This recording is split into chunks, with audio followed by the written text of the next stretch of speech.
Handa na raw palitan ni Vice President Sara Duterte si Pangulong Bongbong Marcos kung kinakailangan.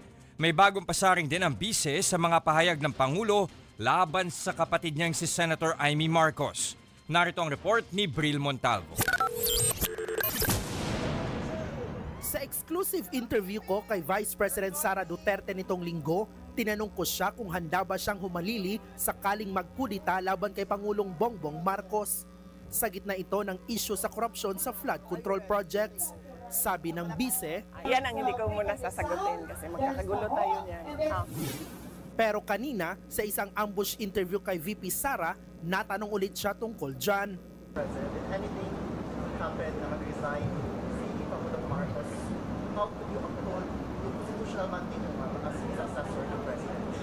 In case Are of... you ready, ma'am, na... Of course.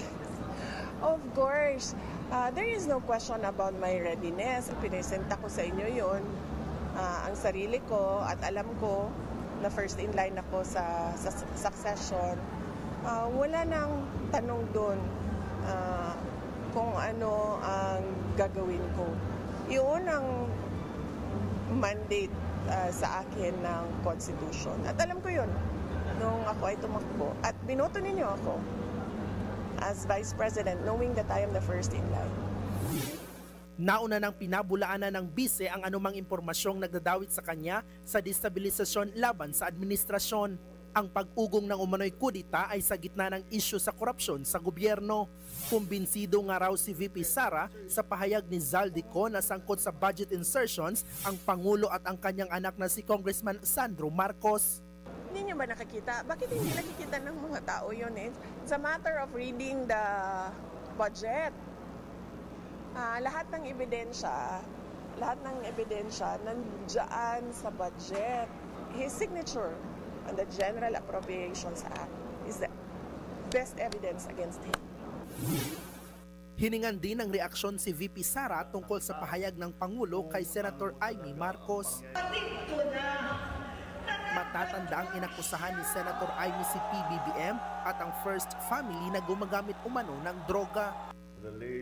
Sagot ni PBBM, tila hindi raw niya makilala ang kapatid kapag nasa TV. Iba ang tingin ni VP Sara sa sinabing niya ni PBBM. Sa tingin ko it fits the profile of a drug addict na ginagaslight yung mga mahal nila sa buhay.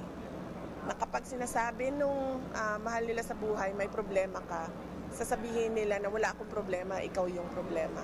It's a very characteristic response of a drug addict.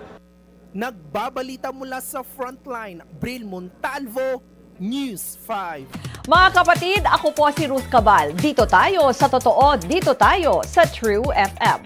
Mag-follow at mag-subscribe din po kayo sa aming social media accounts at True Network PH. Diyan po yan sa aming X na dating Twitter, sa FB, sa Instagram, sa YouTube, sa TikTok at sa mga podcast. At syempre, tutok din po kayo sa Signal True TV Channel 19.